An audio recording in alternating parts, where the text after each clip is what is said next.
तो अब इसके ऊपर फिर हमारा एक रफ इनपुट क्या बनता है कि receipt payment account, receipt and payment account है, उसके अंदर तो सिर्फ कैश इनफ्लो आउटफ्लो बताया हुआ है, ठीक है।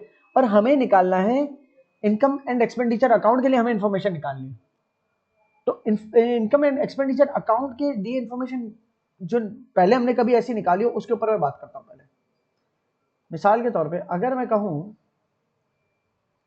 लेट सपोज रेंट का टी है, रेंट हम पे करते हैं उसका टी है, मुझे रेंट एक्सपेंस निकालना है, ठीक है। तो मैं कहता हूं for example bank debit rent credit, oh sorry rent debit bank credit, bank से पैसा जा रहा है हम रेंट पे कर रहे हैं, रेंट डेबिट बैंक क्रेडिट 5000 का, बैंक से इतना पैसा क्या रेंट के बनता है, लेकिन जरूरी नहीं ये एक्सपेंस हो हमारा।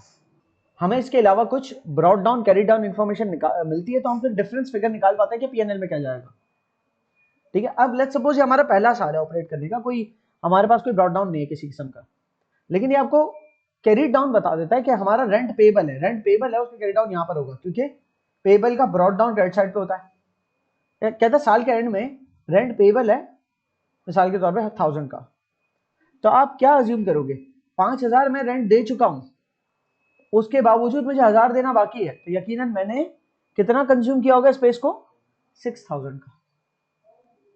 तो मैं उसको पीएनएल लिखता हूं, मतलब अगर एक प्रॉफिटेबल बिजनेस की मिसाल से अभी समझाने लगा, ठीक है। नॉट फॉर प्रॉफिट बिजनेस का भी यही होगा, इनकम एंड एक्सपेंडिचर अकाउंट हो गया उसके लिए।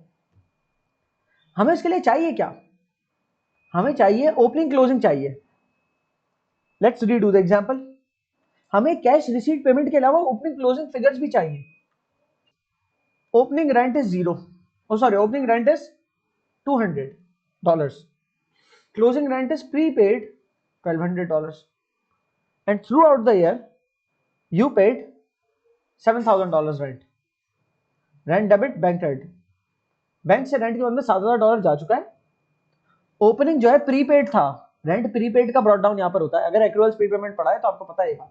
तो ओपनिंग हमारा प्रीपेड था और मजीद हमने 7000 पे किया, तो एक तरह से हमारी तरफ से इस साल हमारे पास $7200 का रेंट, $7200 की वैल्यू का हम प्लेस को कंज्यूम कर सकते थे, यूज कर सकते थे, क्योंकि हमने इतना एक तरह से रेंट दिया हुआ है। साल की शुरुआत प्रीपेड 200 और पूरे साल 7000 और दिया, सही। लेकिन साल के एंड में पता चला कि हमारा प्लेस जो हमारे पास अब हक रह गया ना इस प्लेस को यूज करने का, सिर्फ $1200 तक का हक रह गया। तो इसका मतलब क्या हुआ, यस 6000 का पीएनएल डेबिट कर देंगे, रेंट का टी अकाउंट क्लोज कर दिया और पीएनएल उसके बदले डेबिट कर दिया, रेंट क्रेडिट पीएनएल डेबिट, सही है। ये प्रॉफिटेबल बिजनेस में पीएनएल बोलते हैं, लेकिन नॉट फॉर प्रॉफिट बिजनेस में क्या कहेंगे, सही है। और आप लोग क्योंकि एडजस्टमेंट्स वगैरह वाले भी कुछ सवाल देख चुके हो पीछे, तो मैं एक और सवाल करता हूं। लेट सपोज मेरा ओपनिंग रेंट 0 होता, क्लोजिंग भी 0 होता, ना पेबल होता ना ना पेबल है, ये पेबल वाला है, ना प्रीपेड है, ठीक है। तो इसका मतलब जो हमने पैसे दिए वही के वही कंज्यूम हो गए सारे, जब भी तो नहीं है कोई क्लोजिंग बैलेंस, सही है। तो वही पूरे का पूरा क्या हो गया, अगर प्रॉफिटेबल बिजनेस में तो पीएनएल के रेफरेंस से लिख देंगे पीएनएल डेबिट, लेकिन हम नॉट फॉर प्रॉफिट के लिए काम कर रहे हैं तो income and expenditure account debit और रेंट क्रेडिट, क्लियर हो रही। इसीलिए आपने कोई वो सवाल किए ना जो ट्रायल बैलेंस दिया होता है उसके नीचे एडजस्टमेंट दी हुई होती है उसकी, तो एडजस्टमेंट्स बना रहे होते हो जिस जिसकी, तो उसके लिए तो टी अकाउंट बनाते हो। लेकिन जो ऐसे अकाउंट है कि जिनकी नीचे कोई एडिशनल इन्फॉर्मेशन नहीं है उनको हम छेड़ते भी नहीं है, तो उनको एडजस्टेड ट्रायल में एज इट इज एक्सपेंस ले जाते हैं कि जितना हमने पे किया वही का वही पूरा एक्सपेंस है, क्योंकि उसका कोई ओपनिंग क्लोजिंग नहीं है, क्लियर हो रही है, समथिंग लाइक दैट। ये बात समझने के बाद अब अगर हम सोचें कि हमारे पास रिसीट्स एंड पेमेंट्स का जो टी अकाउंट है उसमें हमें इसने पेमेंट्स बताई हुई है हमने किस किस चीज के लिए की हुई है और किस किस चीज का पैसा आया हुआ है, उसके जरिए अगर हमें ड्रॉ करना है ना इनकम एंड एक्सपेंडिचर अकाउंट, तो हमें सिर्फ ओपनिंग और क्लोजिंग बैलेंसेस और चाहिए, क्योंकि हमने अभी थोड़ी देर पहले ही देखा कि अगर हमारे पास बैंक मतलब रेंट की मद में बैंक कितने से क्रेडिट हुआ, अगर ये फिगर पता है तो उसके अलावा ओपनिंग और क्लोजिंग पता होना चाहिए। अगर वो भी पता चल गया तो हम इनकम एक्सपेंडिचर पर कितना एक्सपेंस जाना बता सकते हैं। इसी तरीके से अगर सब्सक्रिप्शन का टी होता, ठीक है ना, तो उसके अंदर बैंक डेबिट सब्सक्रिप्शन क्रेडिट होता है, तो सब्सक्रिप्शन क्रेडिट होता किसी भी अमाउंट से, लेट सपोज पूरे साल देना $5000 से सब्सक्रिप्शन क्रेडिट हुआ और उसके बदले बैंक डेबिट हुआ, अब अगर हमें सिर्फ ओपनिंग क्लोजिंग बता दे, या तो ओपनिंग क्लोजिंग बता दे, या फिर जब ओपनिंग क्लोजिंग सारे बता रहे तो उसके अंदर हमें अज्यूम हमें बता दे कि कुछ भी नहीं था इसका ओपनिंग क्लोजिंग, मतलब हमें वाजे हो जाए कि इसका ओपनिंग क्लोजिंग कुछ भी नहीं था, 0-0 था, तो इसका मतलब जितना हमने रिसीव हुआ है उतनी की उतनी इनकम होगी हमारी, इनकम एक्सपेंडिचर अकाउंट में ट्रांसफर हो जाएगी। लेकिन अगर ओपनिंग क्लोजिंग भी बता दे साथ साथ तो क्या ही बात है कि लेट सपोज हमारी सब्सक्रिप्शन एडवांसेस कस्टमर से एडवांसेस रिसीव हुए थे, ब्रॉट डाउन यहाँ पर है लाइबिलिटी वाली साइड पे कि कस्टमर से हमें एडवांसेस रिसीव हुए थे मिसाल तौर पे 500 के, फिर इस साल कस्टमर ने हमें 5000 और दिए, और फिर भी हमारे पास सीडी यहाँ पर आया रिसीवेबल वाली साइड पे, क्योंकि बीडी यहाँ होता है ना, तो एसेट का बीडी यहाँ है तो सीडी वहाँ है, और सब्सक्रिप्शन क्योंकि हम रिसीव करते हैं तो रिसीव करने वाली चीज का एसेट जो है वो रिसीवेबल कहलाता है, पे करने वाली चीज का एसेट जो है प्रीपेड कहलाता है, ठीक है। तो रिसीव करने वाली चीज है, और कहता है कि 1000 जो है आपको ब्रॉड डाउन रिसीवेबल वाली साइड पे होना है, तो मतलब ये सीडी भी रिसीवेबल ही कहलाएगा। तो अब इसको इंटरप्रेट करो, 6500 एक तरह से क्या है हमारा subscription income, income and expenditure account में कितनी जाएगी सब्सक्रिप्शन का, क्या इंटरप्रिटेशन है इसकी, इंटरप्रिटेशन ये है मेंबर्स ने सब्सक्रिप्शंस एडवांस में पे की हुई थी 500 पिछले साल से जो, ठीक है ना, तो लाइबिलिटी साइड पे ब्रॉट डाउन कर दिया। फिर इस साल मेंबर्स ने 5000 हमें और दिए पैसे, और उसके बावजूद हम कह रहे हैं कि 1000 और सब्सक्रिप्शन लेनी है मेंबर से, तो दरअसल ये इनकम में तो कन्वर्ट हो ही गया, ये जो रिसीव किए थे ना हमने वो भी इनकम में कन्वर्ट हो गया, और अब हमें कस्टमर से मेंबर से रिसीवेबल जो अमाउंट है वो भी तो इनकम ही बना, तो सब मिला के 6500 की इनकम बन गया।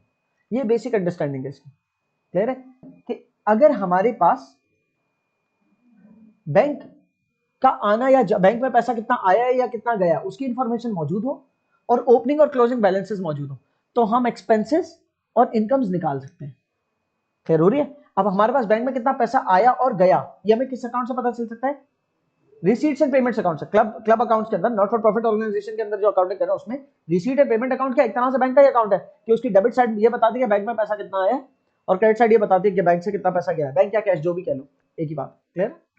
तो जब हमें बैंक कैश की इंफॉर्मेशन मौजूद है तो बस हमें ओपनिंग और क्लोजिंग इंफॉर्मेशन चाहिए, तो हम क्या बना सकते हैं, इनकम एक्सपेंडिचर अकाउंट बना सकते हैं और स्टेटमेंट ऑफ अफेयर्स भी बना सकते हैं, क्लियर। तो बस इस बात को मद्देनजर रखते हुए, if the club contains assets and और liabilities then a receipt and payment account alone is insufficient, क्या अकेला आप एक बिजनेस है उसके अपने बहुत सारे एसेट्स हैं बहुत सारी लाइबिलिटीज है तो फिर आप एक रिसीट्स एंड पेमेंट अकाउंट से अपने अकाउंटिंग क्लोज नहीं कर सकते, आपको थोड़ी सी और प्रॉपर अकाउंटिंग की जरूरत पड़ेगी, ठीक है, कि the club will need a more detailed approach, किससे काम नहीं चलेगा, only capturing cash transactions without considering non cash elements will not work, जरूरी थोड़ी है कि सारे कैश एलिमेंट्स हो, कुछ उधार पे भी तो हो सकता है काम, कुछ हमने हो सकता है कैंटीन की कुछ स्टॉक, कैंटीन का कुछ स्टॉक उधार पे लिया हो, तो वो तो क्रेडिटर्स आ गए, अब हमारे हमारे हमारे खाते में क्रेडिटर्स रिकॉर्ड होने चाहिए ना, रिसीट एंड पेमेंट तो एक ही अकाउंट, उसमें क्या क्या रिकॉर्ड करेंगे, उसमें ये तो रिकॉर्ड कर लेंगे कि क्रेडिटर्स को पेमेंट कब की, लेकिन जो हमारे क्रेडिटर्स खड़े साल के एंड में जो हमारे सरों पे उधार है वो क्या हम बुलेट पॉइंट्स में लिखेंगे क्या, अजीब सी बात है ना। तो एक ऐसे एक business with assets and liabilities needs to do the accounting on accrual basis, and for that we are looking at the process। तो एक क्लब अकाउंट्स के अंदर फाइनेंशियल स्टेटमेंट्स बनाने का तरीकेकार, to draw the financial statements, अच्छा club accounts की financial statements बोलूं तो अभी फॉर द वाइल आप इनकम एंड एक्सपेंडिचर अकाउंट और स्टेटमेंट ऑफ अफेयर्स, बस ये दो ध्यान में रखना, क्योंकि कैश फ्लो आपके कोर्स का वैसे ही पार्ट नहीं है, और चेंजेस इन ओनर्स इक्विटी का क्योंकि ओनर्स इक्विटी नहीं होती इसमें, तो चेंजेस इन ओनर इक्विटी तो आ नहीं सकता, ज्यादा क्या आ सकता है चेंजेस इन अक्यूमुलेटेड फंड्स, हमने पढ़ा ना ओनर्स इक्विटी की जगह इसमें क्या होता है अक्यूमुलेटेड फंड्स, तो उसकी वर्किंग भी मैं आपको नीचे दिखा दूंगा, उसके लिए आपको अलग से कोई statement of changes in accumulated funds बनाने की जरूरत नहीं है, वो छोटी सी वर्किंग में दिखा दूंगा बहरहाल। तो सिर्फ इनकम एक्सपेंडिचर अकाउंट और स्टेटमेंट ऑफ अफेयर्स ध्यान में रखना कि क्लब अकाउंट्स की फाइनेंशियल स्टेटमेंट वो दो चीजें, to draw the financial statements from receipts and payment account, receipt and payment account अगर आपके पास बना हुआ है दिया हुआ है आपको और उससे फाइनेंशियल स्टेटमेंट बनानी है तो ये अकेले पॉसिबल नहीं है, सिर्फ रिसीट एंड पेमेंट अकाउंट से इट्स नॉट पॉसिबल, क्योंकि it does not tell the position of asset liabilities and accumulated funds, positions नहीं बताता ये एक्यूमुलेटेड फंड की क्या है, एसेट और लायबिलिटीज की पोजीशन क्या है, मतलब कौन सी पोजीशन, साल के शुरू में क्या पोजीशन थी, साल के आखिर में हमारे एसेट्स की क्या पोजीशन है, साल के शुरू में लायबिलिटीज की क्या पोजीशन थी, साल के आखिर में क्या पोजीशन है। जब पता होगा कि साल के शुरू में रेंट कितना पेबल था, साल के आखिर में रेंट कितना पेबल है, तो अब तीसरी चीज तो हमें रिसीट्स एंड पेमेंट अकाउंट से मिल जाएगी कि इस साल हमने रेंट कितना पे किया। तो जब अगर हमें ये पता हो कि साल के शुरू में रेंट पेबल था मिसाल के तौर पे $100 का, साल के आखिर में रेंट पेएबल है मिसाल के तौर पे $300 का, और पूरे साल जो आपने रेंट पे किया, ठीक है, वो यहाँ पर आएगा। पूरे साल रेंट पे किया तो रेंट डेबिट होगा, ठीक है, $5000 का, तो रेंट डेबिट हुआ, बैंक क्रेडिट हुआ। इस इंफॉर्मेशन से आपको क्या पता चल गया कि इनकम एक्सपेंडिचर में क्या डालना है, $5200। क्या इंटरप्रिटेशन है? साल के शुरू में इतना पेबल था, साल के शुरू में 100 पेबल था, हमने 5000 पे कर दिया, इतना सारा पे कर दिया, उसके बावजूद 300 पेबल बाकी है। समझ आ रही बात? तो 5300 मतलब 5000 पे कर दिया और 300 पे करना बाकी है, सही। तो इसका मतलब हमने कितना एक्सपेंडिचर किया होगा, 5200 का। ये बैलेंसिंग फिगर है। या तुम इसको यूं समझो, ये 5000 जो पे किया ना उसको यूं समझो, 5000 पे नहीं किया, 100 पे किया पहले, ये वाला, ये लायबिलिटी खत्म हो गई, और 4900 और पे किया। 4900 पे किया है और उसके बावजूद हमारे सर पे एक और उधार चढ़ गया 300 का, तो ये 4900 तो कंज्यूम हो ही गया होगा, प्लस 300 और भी कंज्यूम किया जिसका पे करना हमें बाकी है। क्लियर है? क्योंकि ये लायबिलिटी बनेगा ना। बहरहाल, you get what I am saying, right? तो आपको अपनी पोजीशन पता होनी चाहिए कि ओपनिंग और क्लोजिंग क्या है, एसेट्स की, लायबिलिटीज की, और उन्हीं की वजह से एक्युमुलेटेड फंड्स की। अब देख लें, for making the financial statements of club accounts we need opening figures for assets, liabilities and accumulated fund, closing figures for asset, liabilities and accumulated fund, और इसके अलावा receipt and payment account. Clear? क्योंकि receipt and payment account क्या बताता है, bank में movement, पैसा आया किस मद में और पैसा गया किस किस मद में, और वो तमाम अकाउंट्स के कोई भी एसेट्स लायबिलिटीज हैं ओपनिंग और क्लोजिंग, तो फिर हम उनकी मदद से टी अकाउंट्स बनाएंगे और टी अकाउंट्स के जरिए हम इनकम एक्सपेंडिचर अकाउंट की इन्फॉर्मेशन निकाल सकते हैं। ये पैराग्राफ भी इंपॉर्टेंट है। Information from the receipts and payments account is used in conjunction with the opening and closing figures के साथ, ओपनिंग और क्लोजिंग फिगर्स के साथ रिसीट एंड पेमेंट अकाउंट से हम इंफॉर्मेशन उठाते हैं और उसके जरिए हम क्या निकालते हैं, इनकम एक्सपेंडिचर अकाउंट के फिगर्स निकालते हैं। ठीक है, करते हुए ज्यादा बेहतर समझ में आएगा। फॉर एग्जांपल, सब्सक्रिप्शन अकाउंट की मिसाल लें, उसके फॉलोइंग ये बैलेंसेज हैं। अब सब्सक्रिप्शन अकाउंट के मैं सबसे पहले तो वैसे पेस्ट कर रहा हूं तस्वीर, लेकिन फिलहाल मैं अगले पेज पे पहले जा रहा हूं। सबसे पहले एक बेसिक स्ट्रक्चर बना रहा हूं। सब्सक्रिप्शन अकाउंट एक ऐसा अकाउंट है जो कि रिसीवेबल भी हो सकता है और एडवांस में रिसीव भी हो सकता है, जिसकी मदद पैसा, राइट। तो रिसीवेबल भी हो सकता है, सीढ़ियां आता है रिसीवेबल का, या कस्टमर एडवांसेस भी हो सकते हैं साल के आखिर में। ठीक है, इसी तरीके से कस्टमर एडवांसेस का ब्रॉट डाउन शुरू में क्या हुआ होगा, या क्रेडिट साइड पे हुआ होगा। कस्टमर के दिए हुए एडवांस साल के शुरू में भी हो सकते हैं, ठीक है, या साल के शुरू में कस्टमर के से रिसीवेबल, कस्टमर बार बार कह रहा हूं मतलब मेंबर्स से रिसीवेबल भी हो सकते हैं सब्सक्रिप्शन। और एट टाइम्स ऐसा होता है कि दोनों तरफ बीडी भी आ सकता है कि कुछ कस्टमर से मेरा रिसीवेबल है और कुछ कस्टमर से मैं एडवांसेस ले चुका हूं, ऐसा भी तो हो सकता है ना एट अ टाइम। और आप अगर इनको नेट ऑफ नहीं कर रहे, अलग अलग रख रहे हो, और मैं कहूंगा अलग अलग ही रखना, ठीक है। मिसाल के तौर पे मेरे कुछ इस साल के शुरू में कुछ जो मेंबर्स थे उनसे सब्सक्रिप्शन लेनी बाकी थी, सही है। साल की $500 है, 1000 मेंबर है, 1000 में से मैंने कहा 100 मेंबर्स ऐसे हैं कि जिनसे हमें लेने बाकी है, रिसीवेबल है, ठीक है ना। तो $50,000 सब्सक्रिप्शन रिसीवेबल थी पिछले साल के एंड में, तो इस साल के शुरू में उसको रिसीवेबल, ओपनिंग रिसीवेबल का सब्सक्रिप्शन रिसीवेबल, ठीक है। और कुछ मेंबर्स ऐसे हैं जिन्होंने इस साल की भी पिछले साल ही दे दी थी सब्सक्रिप्शन, ठीक है ना। 20 मेंबर्स ऐसे हैं जिन्होंने 500 के हिसाब से इस साल की भी सब्सक्रिप्शन पिछले साल ही दे दी थी। तो 20 मल्टीप्लाई बाय 500, $10,000। $10,000 के कस्टमर वो मेंबर्स की तरफ से एडवांसेस हैं। मतलब इस साल हमारी फैसिलिटी उनके लिए ओपन रहेगी। We are liable to keep our facility open for them so that they can come and enjoy. They will not pay any money because they have already paid in advance last year. इस साल का भी दे चुके थे वो। तो customer advances जैसे हम अनएंड भी कहते हैं यहाँ रखे, और कस्टमर से रिसीवेबल यहाँ रखे। पूरे साल कस्टमर से हमें हमारे बैंक में पैसा जो रिसीव हुआ, तो बैंक डेबिट सब्सक्रिप्शन क्रेडिट होंगी उस मद में, ठीक है। वो कितना था, सब्सक्रिप्शन क्रेडिट बैंक डेबिट। तो अगर मिसाल के तौर पे इस साल के आखिर में सिर्फ 10 लोगों से रिसीवेबल रह गया 100 में से, तो कितना ने दे दिया होगा, 495,000 मिल गया होगा हमें। 500 मेंबर्स, 1000 सब्सक्रिप्शन हो तो 5 लाख बनती है पूरे साल की, ठीक है ना। पिछले साल का तो डाटा ऊपर लिख दिया, इस साल का क्या, इस साल के आखिर का क्या, इस साल के आखिर में, साल के एंड में हमें पता चला कि कुछ लोगों से रिसीवेबल है, कितने, 10 लोगों से रिसीवेबल है और बाकी सारे खाता क्लियर है, तो सिर्फ 5000 रिसीवेबल है इस साल के एंड में पता चला, ठीक है ना, क्योंकि रिसीवेबल का बीडी यहाँ आता है तो उसका सीडी वहां जाता है, राइट। सो अब हम बता सकते हैं 500 510 510,000 यहाँ पर आया और यहाँ पर भी 510,000 लिख दिया, और सीडी ये वाला सीडी कुछ भी नहीं है, कस्टमर मतलब मेंबर्स की तरफ से एडवांस साल के आखिर में कुछ भी नहीं था, ठीक है ना। तो अब जो डिफरेंस है वो क्या, इनकम एंड एक्सपेंडिचर अकाउंट में जाएगा, ठीक है। कितना बना, 5 10 में से 50 गया तो 4 60। इंटरप्रेट करें अगर, तो साल के शुरू में इतना हमें लेना बाकी था पैसा कस्टमर से, मेंबर्स से, तो उन्होंने वो पैसा तो दे ही दिया, इस 495,000 में वो शामिल है, ठीक है। और इसके अलावा कुछ कस्टमर से हमें, कुछ मेंबर से एडवांसेस मिले हुए थे, तो वो भी हमारे इनकम में कन्वर्ट हो गए, इसमें से भी बहुत सारा पैसा इनकम में कन्वर्ट हो गया, बल्कि उसके अलावा कुछ रिसीवेबल भी रह गया हमारा, तो इस सब इनकम का हिस्सा बना, लेकिन इसमें से कुछ हिस्सा पिछले साल से रिसीवेबल था तो माइनस कर दिया, तो इस साल की इनकम का इतना बना। क्लियर हुई? तो इस चीज को रखते हुए सब्सक्रिप्शन का टीए देख रहे हो, दो जगह, एक जगह ब्रॉड डाउन है, सॉरी ब्रॉड डाउन यहां पर किया, मतलब सब्सक्रिप्शन रिसीवेबल इतनी है, पूरे साल कितनी रिसीव की, 12,000, सब्सक्रिप्शन क्रेडिट बैंक डेबिट, ठीक है, बैंक डेबिट सब्सक्रिप्शन क्रेडिट, पूरे साल इतनी रिसीव की, और साल के आखिर में एडवांस पता चला इतना रिसीव्ड है, तो मतलब इतना रिसीवेबल था, 12,000 रिसीव कर लिया, तो ये 500 तो रिसीव हो ही गया होगा पूरा, राइट।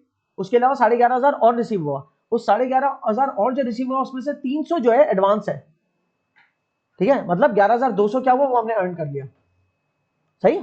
क्या क्या इस 12,000 का ब्रेकअप, ये 12,000 का मतलब ये कि 500 तो पिछले साल से रिसीवेबल था वो मिल गया, ठीक है, ये वाला। फिर साल के आखिर में इस 12,000 में से हम कह रहे हैं कस्टमर का एडवांस बचा, यहां पर सीडी लिखा होना चाहिए, साल के आखिर में कस्टमर का एडवांस 300 बचा, तो भाई 11 जब 500 तो पिछले साल का रिसीव करना था, हो गया, तो उसके बाद 11,500 बचना चाहिए था ना, 11,500 में से ये क्या बात हुई कि सिर्फ 300 कस्टमर का एडवांस बचा, तो बाकी 11,200 का क्या हुआ, बाकी 11,200 का हमारे मेंबर्स ने आके उस फैसिलिटी को एंजॉय किया, तो जैसे जैसे फैसिलिटी एंजॉय हुई वैसे वैसे क्लब ने वो पैसे अर्न कर लिए 11,200। क्लियर है? और अब अगले साल ब्रॉड डाउन ये 300 होगा एज अ लाइबिलिटी कि ये कस्टमर्स की तरफ से एडवांस है पिछले साल का। खैर हो रही है? अभी अल मंसूरा वाला केस है। Al Mansoora gymkhana decides to draw up financial statements on accrual basis. मैंने कहा यार एक्रूअल बेसिस पर अकाउंटिंग करनी चाहिए क्योंकि इतने बड़े बड़े एसेट्स और लायबिलिटीज है हमारी, हमसे खाता संभाला नहीं जा रहा, सही। इसका करंट अकाउंटिंग रिकॉर्ड जो है ना, हमें क्या इन्फॉर्मेशन प्रोवाइड कर रहे हैं, हमें एक receipts and payment account provide कर रहे हैं। अल मंसूरा की जो रिसीट्स एंड पेमेंट अकाउंट बना था पिछला साल जो गुजरा उसका वो तो हमने बना लिया था ना, ये हमारे पास मौजूद है। और इसके अलावा हमें क्या, more over it has the following information available, assets और लायबिलिटीज की ये वाली इंफॉर्मेशन मौजूद है जो टेबल की फॉर्म में भी और कुछ अलग से भी है। क्या इंफॉर्मेशन है? लैंड एंड बिल्डिंग्स साल के शुरू में थी 3,000 और 30 कॉमन है, $3 मिलियन की। साल के शुरू क्यों बोल रहा हूं, पिछले साल के आखिर में। अल मंसूरा का अकाउंटिंग ईयर क्या था? आई हैव टू सी, सितंबर था, कंसिडर इट दिसंबर क्योंकि मैंने नीचे दिसंबर के हिसाब से किया, ठीक है।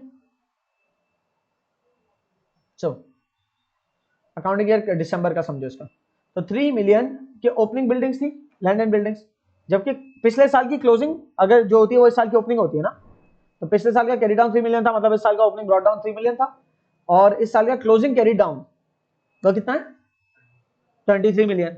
और पूरे साल की एक्टिविटी हुई, पूरे साल एक्टिविटी यहां पर देख लो कि रिसीट्स एंड पेमेंट अकाउंट की क्रेडिट साइड पे बिल्डिंग के नाम से 20,000 लिखा हुआ है, सही है। तो अगर हम देखें क्या किसी किस्म का हमारा वो बना है, क्या किसी किस्म का कोई एक्सपेंस वगैरह बना है, मुझे तो नहीं लग रहा बना हुआ, क्योंकि लैंड एंड बिल्डिंग्स जो है, ठीक है ना, बहुत ही खराब बिल्डिंग्स लिखा है, बाहर समझ जाना। Land and buildings brought down 3 million से और कैरीड डाउन 23 मिलियन से, जबकि हमें रिसीट्स एंड पेमेंट्स अकाउंट से क्या इंफॉर्मेशन मिली है कि receipts and payment account credit हुआ है, मतलब बैंक क्रेडिट हुआ है 20,000 से, उसके बदले बिल्डिंग डेबिट हुआ है 20,000 से।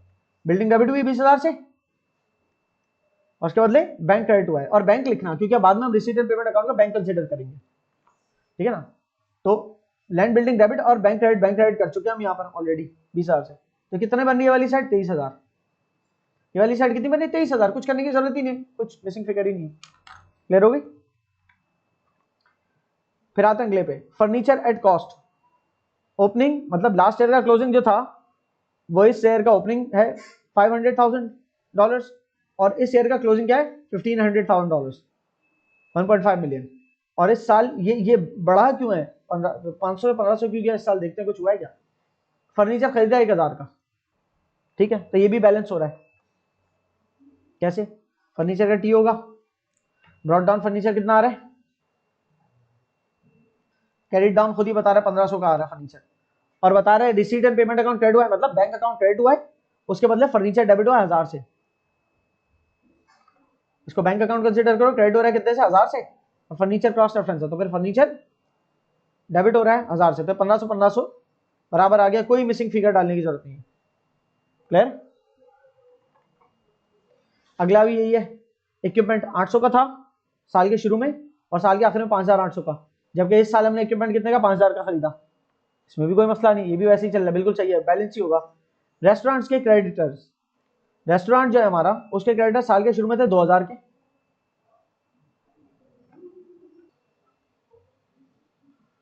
एक रेस्टोरेंट भी था ना इस क्लब के अंदर, ठीक है। ब्रॉड डाउन क्रेडिटर्स का 2 मिलियन, 2,000 ना, क्रेडिटर्स का ब्रॉड डाउन यहाँ आता है, 30 कॉमन है, ठीक है। चलो खुश हो जाओ, इतना ऑफिशियल टी अकाउंट बना दिया आज मैंने, 31 भी लिख दूं, छोड़ो चलो। तो 2,000 यहाँ ब्रॉड डाउन हुआ और 5,000 कैरी डाउन हुआ। पेबल्स का कैरी डाउन किस तरफ आता है, कैरी डाउन यहां पर आता है, ठीक है, कितना था 5,000 था। अब रिसीट्स एंड पेमेंट्स अकाउंट पे आ जाए, पूरे साल पे ही किया होगा, सप्लायर है ना, क्रेडिटर कौन होता है, सप्लायर ही होता है, तो हम पे ही करते हैं उसको, पूरे साल के हमने किसी को यूज दिया। रेस्टोरेंट इन्वेंट्री की मद में 22,000, ये आपके समझने की चीज है कि रेस्टोरेंट की इन्वेंट्री किससे खरीदते हैं, सप्लायर, ट्रेड क्रेडिटर बनता है जो कि हमारा, सही ना, तो उससे 22,000 की इन्वेंट्री खरीदी होगी हमने, ठीक है। जब खरीदी होगी तो जो भी हुआ होगा, खरीदी होगी जो भी हुआ होगा, जब उसको पेमेंट की होगी तो 22,000 से एक तरह से बैंक क्रेडिट हो रहा है और वो क्रेडिटर डेबिट हो रहा है, ठीक है। आप ये नहीं कहना परचेजेस डेबिट हो रही है फिलहाल, उसके ऊपर अभी हम आएंगे। अब आप तुम समझना हो क्या रहा है, जब मैं इन्वेंट्री खरीद रहा हूं तो पैसे किसको दे रहा हूं, ये वाले सप्लायर को। अब आपका हो सकता है कैश पे खरीदो, वो सब अभी क्लियर हो जाएगा, कैश पे कितनी ली और क्या, वो भी क्लियर हो जाना, ठीक है ना। आप बस आपने पेमेंट की है तो बैंक क्रेडिट हो रहा है, उसके बदले रेस्टोरेंट इन्वेंट्री डेबिट हो रही है, तो आपने कहा कि जब क्रेडिटर का अकाउंट खुला हुआ तो उसी में डाल देता हूं, ठीक है। तो आपने 22,000 क्रेडिटर्स को डेबिट कर दिया क्योंकि बैंक आपका क्रेडिट हुआ है 22,000, क्लियर है। तो 27,000 यहां पर आ रहे हैं, इन दो का फर्क कितना है 25,000, ये 25,000 आपका इनकम एंड एक्सपेंडिचर अकाउंट में आएगा, किस नाम से आएगा, परचेजेस, क्या है।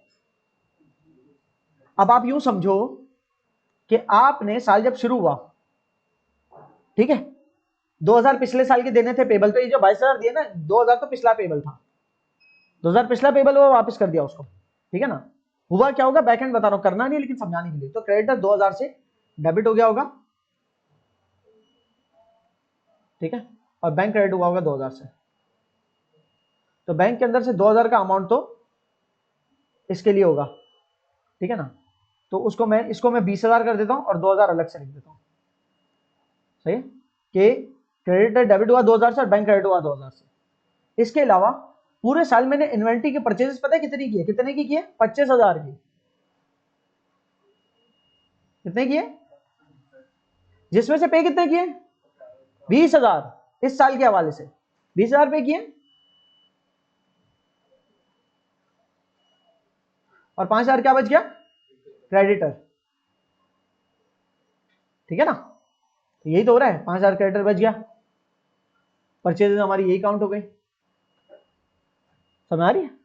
सो नेचुरली हम फॉरवर्ड नहीं जा रहे कि स्टेप बाय स्टेप होता है ना कि मैंने पेबल इतना था, फिर मैंने माल खरीदा, जब माल खरीदा तो परचेज डेबिट हुआ और जितने पैसे दे दिए तो बैंक क्रेडिट हुआ, फिर दोबारा माल खरीदा, परचेज डेबिट हुआ, पेबल क्रेडिट हुआ, इस तरह नहीं जा रहे, क्योंकि हम इनकम्प्लीट रिकॉर्ड्स को किस तरह पूरा कर रहे हैं, मिसिंग फिगर्स को पूरा कर रहे हैं। तो इस वजह से हमें कुछ अजम्पशंस भी लेनी पड़ती है। जैसे कि एक अजम्पशन यह है कि इन्वेंट्री की मद में अगर हम पे कर रहे हैं ना जिसको पैसे, वो यकीनन मेरा सप्लायर होगा, सही ना। और जितने भी सप्लायर है जिनको मैं कैश पे करता हूँ या उधार पे करता हूँ, उन सबका एक ही टी कंसीडर कर लेता हूँ क्रेडिटर्स के नाम से। तो उस टी के अंदर जितनी भी मैं अमाउंट पे कर रहा हूँ क्रेडिटर्स को, चाहे वो क्रेडिटर्स हो या सप्लायर्स हो, वो मेरा उन तमाम अकाउंट से बैंक की टी में क्रेडिट हो जाएगा, उसके बदले क्रेडिटर्स का टी डेबिट हो जाएगा। इसको क्रेडिटर के टी से सप्लायर्स का टी भी लिख दो बस। सप्लायर्स की टी में सीडी बैलेंस बचेगा, क्या हुआ, इसका मतलब क्या है, उसको पेबल, राइट।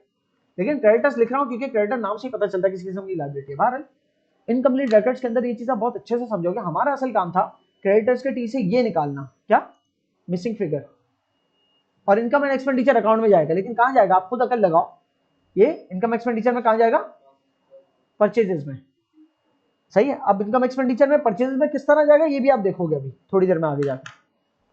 बहरहाल तो इस तरह का ये पूरा सवाल है, ठीक है। उस सवाल को नीचे सॉल्व किया हुआ और ये मैं दिखा रहा हूं कैसे सॉल्व हुआ है।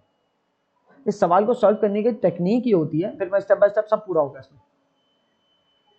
क्लब अकाउंट्स के सवाल को हैंडल करने का जो पूरा प्रोसेस है वो बता रहा हूं, ताकि उसके बाद बीच में से कहीं से भी बिट्स एंड पीसेस में कोई सवाल आ जाए तो आप हैंडल कर सको, या पूरा फुल स्केल क्वेश्चन आ जाए तो भी हैंडल कर सको, ठीक है। क्लब अकाउंट के अंदर जो गिवन हमारे पास इंफॉर्मेशन है ना, उस इंफॉर्मेशन से हम सबसे पहले पिछले साल की क्लोजिंग बैलेंस शीट बनाते हैं, या कह लो इस साल की ओपनिंग बैलेंस शीट, सही। वो एक्चुअली पिछले साल की क्लोजिंग बैलेंस शीट होगी। उसके बाद हम इनकम एंड एक्सपेंडिचर अकाउंट पे वर्क करते हैं, फिर इस साल की क्लोजिंग बैलेंस शीट बनाते हैं, और बैलेंस शीट का नाम क्या होता है क्लब अकाउंट में, स्टेटमेंट ऑफ अफेयर्स।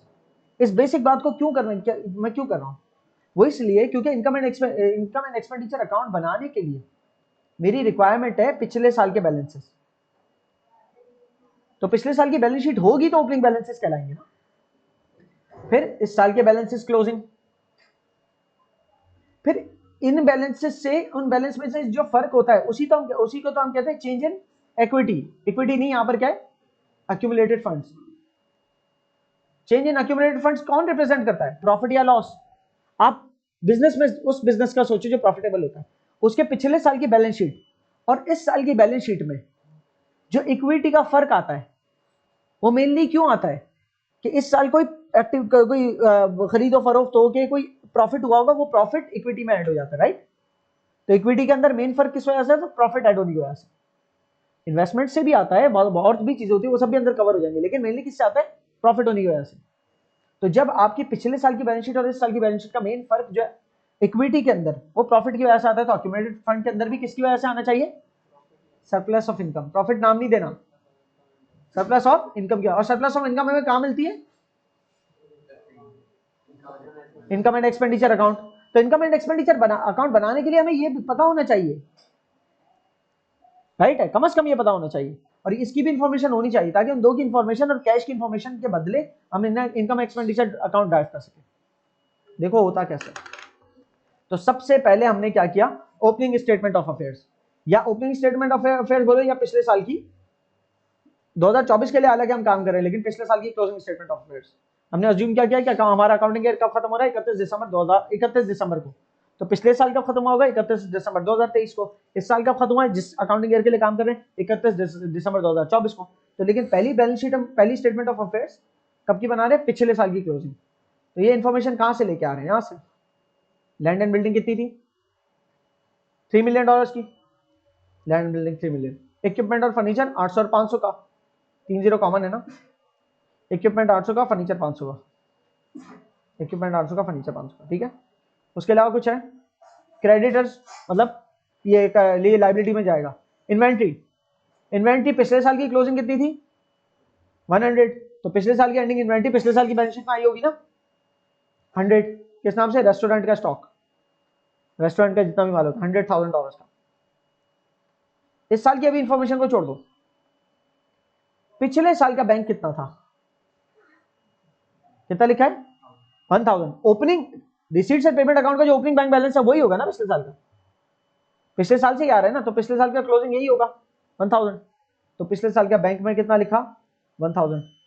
अच्छा, इसके अलावा ये 800 भी आ रहा है। अच्छा, नीचे की हमने एडजस्टमेंट पढ़ी नहीं है, इसके अलावा भी इंफॉर्मेशन लिखी है। The 800,000 of the subscriptions received, the subscription received से मुराद क्या है, कहां लिखी है subscription received? Receipts and payments accounts के अंदर subscription, receipts and payment account debit हो रहा है सब्सक्रिप्शन के नाम से। तो पूरे साल इतनी सब्सक्रिप्शन रिसीव हुई है $16.4 मिलियन की, उसमें से कह रहा है $800,000 जो है वो प्रीवियस ईयर के एरियर्स थे। ये 16,400 जो है इसमें से $8 लाख जो है ना वो पिछले साल के रिसीवेबल थे जो इस साल रिसीव हुए। तो पिछले साल के रिसीवेबल थे क्लोजिंग, तो इस पिछले साल की बैलेंस शीट में आने चाहिए ना, वो समझ आ रही है बात? चलो इसको ऐसे नहीं समझो, इसको ऐसे समझो। इस इंफॉर्मेशन के साथ आप सब्सक्रिप्शन का टी अकाउंट बनाओगे तो ज्यादा अच्छा हैंडल होगा।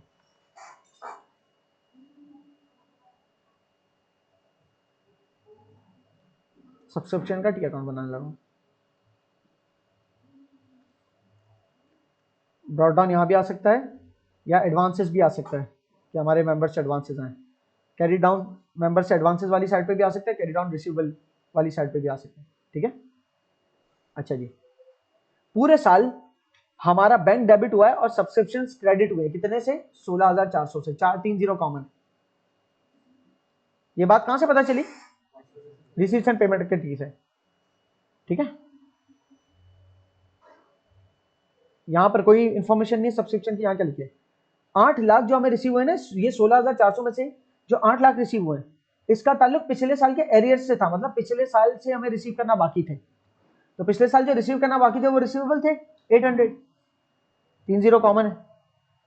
ठीक है, इसके अलावा and at the year and, और जब साल खत्म हुआ मतलब इन सीडी बैलेंसेस में at the year and 1 million were advances, 1 million की सब्सक्रिप्शन एडवांस थी, मतलब ब्रॉड डाउन इस साइड पे होगी अगले साल। कैरी डाउन लिखने के लिए पहले ब्रॉड डाउन सोचा करो, एडवांसेस का ब्रॉड डाउन क्रेडिट पे होता है क्योंकि लायबिलिटी होता है, तो कैरी डाउन यहां होगा 30 कॉमन लिए हुए 1 मिलियन से। ठीक है, और कुछ लिखा है? हाँ, and 600 were receivable, at year end में 600 रिसीवेबल भी थे, मतलब ये वाला सीडी भी आएगा 600। कुछ लोगों से एडवांसेस आए हुए थे और कुछ लोगों से लेना बाकी थे। अब इसके बलबूते पे, और ये वाला ओपनिंग ब्रॉडडाउन कुछ नहीं लिखा, ओपनिंग ब्रॉडडाउन एडवांसेस में कुछ भी नहीं था, तो इस चीज को मैं मिटाई दूं, कोई इंफॉर्मेशन नहीं है उसके हवाले से। क्लियर है? तो इसके पूरे जरिए, अच्छा नीचे के बीटी का मुझे काम नहीं लेकिन फिर भी लिख देता हूं 1000, भारी साइड ये वाली 17,000, दोनों तरफ लिख दी। तो इस साइड को 17,000 में पहुंचने के लिए कितना चाहिए? 15,200। ठीक है ना, ये क्या है मेरा? ये अर्न की है सब्सक्रिप्शंस मैंने, इनकम एक्सपेंडिचर अकाउंट में जाएगा सब्सक्रिप्शन अर्न के तौर पे। सही है, ये टी कंप्लीट हो गया मेरा सब्सक्रिप्शन का। अब इसके अंदर तुम सोचो कि पिछले साल की अगर मैं बैलेंस शीट बना रहा हूं या स्टेटमेंट ऑफ अफेयर्स बना रहा हूं तो इसमें से कौन सा वाला फिगर उससे ताल्लुक रखता है? बीडी 800, ये वाला 800 का जो बीडी है ये पिछले साल का क्लोजिंग था, तो पिछले साल की बैलेंस शीट में आया होगा ना, ये किस नाम से आया होगा पिछले साल की बैलेंस शीट में? सब्सक्रिप्शन रिसीवेबल के नाम से। कह रहे ये सीडी जो है पिछले साल का ट्रायल बैलेंस में गया होगा, और कहां गया होगा? डेबिट साइड पे। सीडी तो बैलेंस करने के लिए लिखते हैं ना, डेबिट साइड पे गया होगा ट्रायल बैलेंस में किस नाम से? सब्सक्रिप्शन रिसीवेबल से, और वो वहां से ट्रायल बैलेंस से कहां चला गया होगा? स्टेटमेंट ऑफ अफेयर्स में। तो यही तो स्टेटमेंट ऑफ अफेयर्स है जिसके अंदर में 800 डाला। तो हमने सारे करंट एसेट्स भी डाल दी जो कि 1900 के बने, और नॉन करंट एसेट 4300 के थे, तो कुल मिला के कितना हुआ? 6200। अभी नॉन करंट एसेट में कोई प्रोविजन फॉर डेप्रिसिएशन का जिक्र नहीं किया हुआ इसने, सही, बस साल के शुरू के बैलेंस पता है। अब आ जाते हैं मजीद आगे, current non current liability, current liability और एक्यूमुलेटेड फंड्स के ऊपर। तो यहां देखते हैं नॉन करंट लायबिलिटी का कोई जिक्र है? Furniture and equipment will be depreciated at 20% per annum. Will be depreciated का मतलब इस साल डेप्रिशिएट होंगे, पिछले साल का नहीं पता हमें कुछ। पिछले साल के जो ओपनिंग बैलेंसेस थे वो हमने डाल दिए फर्नीचर और उसके इक्विपमेंट के, इस साल डेप्रिशिएट होंगे इस साल के यूसेज से, क्योंकि इस साल से हम कन्वर्ट कर रहे हैं ना एक्रूअल बेसिस पे, तो इस साल से ही बस आपका पहला डेप्रिसिएशन होगा। बहरहाल तो ये वाली अभी एंट्री इसलिए काम की नहीं क्योंकि ये इस साल की क्लोजिंग स्टेटमेंट ऑफ अफेयर्स में काम आएगी, इसकी प्रोविजन जो है इस साल के क्लोजिंग स्टेटमेंट ऑफ अफेयर्स में काम आएगा, और इससे रिलेटेड जो डेप्रिसिएशन एक्सपेंस है वो इस साल के क्लोजिंग स्टेटमेंट ऑफ अफेयर्स में काम आएगा। लेकिन अभी हम इस साल का क्लोजिंग नहीं बना रहे, हम इस साल का ओपनिंग स्टेटमेंट ऑफ अफेयर्स बना रहे हैं, जो कि पिछले साल का क्लोजिंग स्टेटमेंट ऑफ अफेयर्स भी कहला सकता है, तो उसमें इसका भी कोई काम नहीं है। एक्रूड इंटरेस्ट एक और हमें एक्स्ट्रा इन्फॉर्मेशन मिल गई एक्रूड इंटरेस्ट की, तो इंटरेस्ट को लेकर भी एक टी अकाउंट बना दें।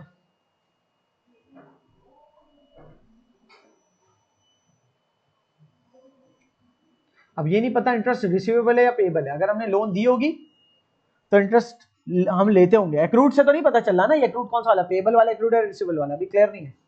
लेकिन ये पता है कि 1.5 लाख का इंटरेस्ट एक्रूड है, उधार है, उधार लेना है या देना है, रिसीवेबल या पेबल डिपेंड करता है। क्योंकि अगर रिसीवेबल हुआ एक्रूड तो उसका ब्रॉड डाउन यहां पर आना है, अगर पेबल हुआ तो उसका ब्रॉड डाउन यहां पर आना है, ठीक है ना। ये पता है कि एक्रूड है, कौन सा वाला ये नहीं पता। इस साल का क्लोजिंग एक्रूड 1.5 लाख है, मतलब हम सीडी के लिए काम कर रहे हैं। अब अगर इंटरेस्ट रिसीव करते हैं तो एक्रूड यहां पर बनेगा, 1.5 लाख यहां लिखेंगे, और इंटरेस्ट अगर पे करने वाले हैं हम लोग तो इस तरफ लिखेंगे 1.5 लाख, ताकि वो पेबल बने जाके। डेबिट साइड पे रिसीव एंड पेमेंट के नहीं लिखा हुआ कहीं। बैंक, ये बैंक का टी है ना एक तरह से, रिसीव बैंक डेबिट होता है ना इंटरेस्ट की मद में, अगर हम रिसीव करते होते, लेकिन रिसीव तो किया ही नहीं, जब भी तो एक्रूड। हाँ अभी कुछ क्लियर नहीं। क्रेडिट साइड भी देखो, क्रेडिट साइड पे इंटरेस्ट नजर आ रहा है 100 का, इसका मतलब हम इंटरेस्ट पे करते हैं। बैंक क्रेडिट किया ना इंटरेस्ट को लेकर, इसका मतलब हम इंटरेस्ट पे करते हैं, और जो पे करते हैं तो उसके मतलब बैंक, ये बैंक का टी के तौर पे ना, तो बैंक क्रेडिट हो रहा है और इंटरेस्ट डेबिट हो रहा है 100 से, इंटरेस्ट डेबिट हुआ 100 से और बैंक क्रेडिट हुआ, ठीक है। और एक्रूड है मतलब पेबल है, पेबल का यहां पर आता है, सही ना। तो टोटल और जो ब्रॉड डाउन, बाकी हमारे पास कोई इंफॉर्मेशन नहीं है क्योंकि एडजस्टमेंट्स खत्म हो गई हमारी यहाँ पर, और ओपनिंग यहाँ पर भी कोई नहीं दी हुई, ओपनिंग क्लोजिंग और कोई इंफॉर्मेशन, ठीक है। तो इसका मतलब हमारे पास ये ब्रॉड डाउन कुछ भी नहीं है, ये ब्रॉड डाउन कुछ भी नहीं है, ये कैरी डाउन कुछ भी नहीं है, तो हमारा 250 यहां पर आएगा। क्या है वो 250?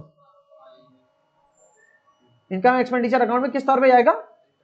ये इंटरेस्ट एक्सपेंस है, इंटरेस्ट पेबल बेटा ये है, इंटरेस्ट पेबल जाता है स्टेटमेंट ऑफ अफेयर्स में, इनकम एक्सपेंडिचर अकाउंट में इंटरेस्ट एक्सपेंस 250 का कहलाया, सही है ना। कि भाई हमने 100 दे दिया इस दफा इंटरेस्ट की मद में, फिर भी 150 देना बाकी है, क्यों? क्योंकि भैया आपका इंटरेस्ट एक्सपेंस 250 हुआ था, आपने सिर्फ 100 दिया तो 150 देना बाकी है, क्लियर। तो अब हमारे पास एक इंटरेस्ट पेबल आ गया 150 का, ये मेरी करंट लायबिलिटी है, ये तो क्लोजिंग है, ये तो क्लोजिंग है, अभी स्टेटमेंट ऑफ अफेयर्स क्लोजिंग पे थोड़ी काम कर रहे हैं, यहां पर ब्रॉड डाउन कोई भी नहीं है, ओपनिंग कोई लायबिलिटी नहीं है हमारे इंटरेस्ट की, राइट। ना तो प्रीपेड इंटरेस्ट है ना तो इंटरेस्ट पेबल है, तो ओपनिंग में तो कुछ नहीं था, लेकिन ओपनिंग में एक क्रेडिटर तो मौजूद है हमारे पास 2000 का, क्या है? रेस्टोरेंट्स के क्रेडिटर, तो हम अपनी करंट लायबिलिटीज में रेस्टोरेंट क्रेडिटर लिख दिया 2000 से, सही। तो टोटल करंट लायबिलिटी हो गई 2000 की। अब एक्यूमुलेटेड फंड निकालना है, फर्स्ट जो ओपनिंग बैलेंसेस है ना उसका एक्यूमुलेटेड फंड बैलेंसिंग फिगर होता है, कैसे? टोटल एसेट 6200, वो यहां भी लिख दिए, सही है। और इसको नाम क्या दिया? टोटल लायबिलिटीज एंड इक्विटीज नहीं, टोटल फंड्स, अब चाहे वो लायबिलिटीज से फंड्स आए हो या एक्यूमुलेटेड फंड्स वाले फंड्स, तो जो टोटल एसेट्स हैं वो बराबर है हमारे टोटल फंड्स के, जिस इन टोटल फंड्स में से 2000 की तो लायबिलिटी थी, तो बच्चे 4200 जो बैलेंसिंग फिगर है, क्या है वो? Accumulated fund. तो ओपनिंग आपने जो बनानी है ना balance sheet, opening statement of affairs बनाना है, उसका जो एक्यूमुलेटेड फंड है वो बैलेंसिंग फिगर के तौर पे निकालोगे, सही है। उसको फिर आगे की तस्वीर दिखाता हूं क्या है। एक्यूमुलेटेड फंड जब आपने ओपनिंग का निकाल लिया ना, तो इस साल के इनकम एंड एक्सपेंडिचर अकाउंट में बाद में दिखाऊंगा, ये इनकम एंड एक्सपेंडिचर अकाउंट अभी आपको दिखेगा आगे, लेकिन उस इनकम एक्सपेंडिचर अकाउंट के बाद आपको एक चीज नजर आएगी, जो ओपनिंग एक्यूमुलेटेड फंड हमने कैलकुलेट किया था 4200, फिर इनकम एंड एक्सपेंडिचर अकाउंट से जो हमारी सरप्लस ऑफ इनकम बनी थी उसको ऐड कर देंगे तो क्या बचेगा? Closing accumulated fund. और ये वेरीफाई किससे होगा? क्लोजिंग एक्यूमुलेटेड फंड इस चीज से वेरीफाई होगा कि जब हम क्लोजिंग स्टेटमेंट ऑफ अफेयर्स बना रहे होंगे ना, तो उसके non current assets plus current assets जो टोटल एसेट्स हैं उसमें से टोटल लायबिलिटीज माइनस करेंगे तो बैलेंसिंग फिगर भी यही आएगा जो कि हमारा पिछले साल के एक्यूमुलेटेड फंड के अंदर सरप्लस ऑफ इनकम ऐड करने से आ रहा है, ठीक है। इसको अभी हम डिस्कस करते हैं ऑनवर्ड जाके। फिलहाल अभी हमने क्या कंप्लीट किया है? फिलहाल अभी हमने opening statement of affairs complete किया, और ओपनिंग स्टेटमेंट ऑफ अफेयर्स के लिए जो मैंने ये वर्किंग की है ना टी अकाउंट्स की, ये वर्किंग रिक्वायर्ड नहीं थी, मैं जुमले पढ़ के भी कर सकता था। ये जो है ना, जैसे $8 लाख, इस साल जो $8 लाख रिसीव हुए हैं वो पिछले साल के रिसीवेबल थे, सही है। तो मुझे समझ में आ गया कि पिछले साल क्लोजिंग रिसीवेबल था 8 लाख, तो इसको मैंने करंट एसेट्स में डाल दिया रिसीवेबल के तौर पे, सही। इसी तरीके से और बाकी तो क्लोजिंग फिगर्स हैं, और बाकी ओपनिंग फिगर्स यहाँ दिए हुए हैं, ये 3000, ये 500, ये 800, ये इन्वेंट्री और ये क्रेडिटर्स, क्लियर है। और उसके फिर डिफरेंस से मैंने क्या निकाल दिया? एक्यूमुलेटेड फंड ओपनिंग, सही। अब उसके बाद फिर ये ट्रांजेक्शन्स के, ये जो ट्रांजेक्शन एडिशनल इन्फॉर्मेशन दी है उसके एडजस्टमेंट्स है, और एडजस्टमेंट्स के बाद हमारा क्या है, इनकम एंड एक्सपेंडिचर अकाउंट बनेगा। ठीक है, तो उसके ऊपर फिर आता है। अच्छा, अब हमारी ओपनिंग स्टेटमेंट ऑफ अफेयर्स बन गई है और हमें इनकम एंड एक्सपेंडिचर अकाउंट बनाना है। तो अभी हमने जो 2-3 अकाउंट बनाए थे ना, टी अकाउंट्स, ये वही है, इसको देख लो, थोड़े से अच्छे साफ सुथरे बने हुए, सब्सक्रिप्शन का, रेस्टोरेंट क्रेडिटर्स का। अच्छा, कभी मैं, मेरी प्रेफरेंस के हिसाब से, वो कब क्या प्रेफरेंस होती है वही बताता हूँ। कभी मैं टी अकाउंट प्रेफर करता हूँ, है तो सारा रफी वर्क ना। कभी मैं एंट्रीज प्रेफर करता हूँ, ठीक है। तो कब मैं एंट्रीज प्रेफर करता हूँ और किस किस केस में टी अकाउंट प्रेफर करता हूँ, ये भी मैं बताता हूँ आपको। तो अगर मैं सवाल की तरफ दोबारा जाऊं, तो सवाल ने, अच्छा ये पहले ये सवाल सिर्फ सिंगल इतना सा नहीं था, पहले इससे बड़ा एक मतलब यही केस पीछे से चल रहा था जिससे हमने रिसीट एंड पेमेंट अकाउंट बनाया था। ये सवाल एक नया सवाल के तौर पे इसको ले लो कि रिसीट्स एंड पेमेंट अकाउंट आपका अवेलेबल है। पीछे मुड़ के नहीं जाना पड़ेगा, पिछले वाले सवाल में यही सब कुछ है, बस बता रहा हूँ कि पहले आप ऑलरेडी इसको लेके चल रहे हो तो आपको थोड़ा बहुत आइडिया है इस सवाल के बाद से। तो इसमें हमारे पास कुछ बैलेंसेज है ओपनिंग क्लोजिंग दिए हुए, जिसके ओपनिंग और क्लोजिंग में फर्क है। ओपनिंग क्लोजिंग में फर्क है, और वो जो फर्क है वो मेरी रिसीट्स एंड पेमेंट्स के अंदर जो भी लिखा है उससे ज्यादा है। मतलब लैंड एंड बिल्डिंग्स बढ़ गया 20 मिलियन से, मैं अपनी रिसीट्स एंड पेमेंट्स में जाके, जो कि मेरा बैंक जैसा अकाउंट है, बिल्डिंग की तरफ देखता हूँ कि बिल्डिंग के हवाले से क्या इन्फॉर्मेशन है, तो मुझे यहाँ पर मिल गई $20,000। ठीक है, $20,000 से मेरा एक तरह से बैंक क्रेडिट हुआ, उसके बदले बिल्डिंग्स डेबिट हुई। तो जब बिल्डिंग्स डेबिट हो रही है $20,000 से, और ओपनिंग के अंदर वही 20 ऐड होकर क्लोजिंग बन रहा है $23,000, सो इट्स फाइन। मुझे कुछ एक एक्स्ट्रा टी की जरूरत नहीं, अगर बनाऊंगा अभी तो क्या होगा, ब्रॉड डाउन मेरा डेबिट साइड पे 3,000 आएगा, क्रेडिट साइड पे कैरी डाउन आएगा 23 मिलियन। ठीक है, और डेबिट साइड पे बिल्डिंग डेबिट हो रही होगी ना, तो बिल्डिंग डेबिट होगी 20 मिलियन से, तो 20 मिलियन डेबिट का और 3 मिलियन डेबिट का मिलके क्लोजिंग जो वैल्यू है सीडी वो 23 मिलियन बन रही है। इसका मुझे टी बनाने की जरूरत नहीं, थोड़ी पहले बनाया भी था तो हमने देखा था बैलेंस आउट हो रहा था। वैसे ही फर्नीचर का भी, कि 500 का ओपनिंग था, 1500 का क्लोजिंग। ठीक है, तो अगर मैं इसका टी बना देता, 500 का ओपनिंग, 1500 का क्लोजिंग, जबकि मेरा बैंक क्रेडिट हो रहा है 1000 से फर्नीचर की मद में, फर्नीचर की मद में 1000 से बैंक क्रेडिट हो रहा है, फर्नीचर डेबिट हो रहा है 1000 से, तो बराबर ही हो गया ना, इसका टी बनाने की कोई जरूरत नहीं थी भाई। Clear. Same with the equipment, equipment के अंदर भी ये 800 ओपनिंग था और 5000 से मजीद इक्विपमेंट खरीदे तो 5800 पहुंच गया, कोई जरूरत नहीं। क्रेडिटर्स के अंदर ओपनिंग क्रेडिटर्स 2 मिलियन के थे, क्लोजिंग क्रेडिटर 5 मिलियन के थे, और इन दो का फर्क 3000 है। लेकिन यहाँ पर रेस्टोरेंट इन्वेंट्री जो लिया मैंने, और मैंने आपको क्या अज्यूम करवाया, रेस्टोरेंट की इन्वेंट्री मैं किससे खरीद रहा हूँ, सप्लायर से, और वही सप्लायर मेरा क्रेडिटर होगा। ठीक है ना, तो ये 22 मिलियन से उससे हमने इन्वेंट्री ली है, जबकि हमारा क्रेडिटर तो सिर्फ 3 मिलियन से बढ़ा है, तो यकीनन हमने 22 मिलियन से इन्वेंट्री के पैसे दिए उसको, लेकिन हो सकता है हमने इन्वेंट्री और भी ली हो इससे। अब यहां पर क्या है कि ऊपर रिसीट एंड पेमेंट अकाउंट के अंदर जो फिगर है वो और ये वाले 3 फिगर्स को एक साथ इन कंजंक्शन रखे तो वो बैलेंस ऑफ नहीं हो रहे, क्योंकि बैलेंस ऑफ नहीं हो रहे तो मैं इसका टी अकाउंट बनाऊंगा रेस्टोरेंट क्रेडिटर्स का। क्लियर। इन्वेंट्री का देख लेते हैं, इन्वेंट्री 100 है, 100 से 150 हुई। क्लोजिंग इन्वेंट्री का हमने मतलब ओपनिंग स्टॉक क्लोजिंग स्टॉक को ऐसे ही लिया है हमेशा, इसका कोई टी अकाउंट पहले भी नहीं बनाया।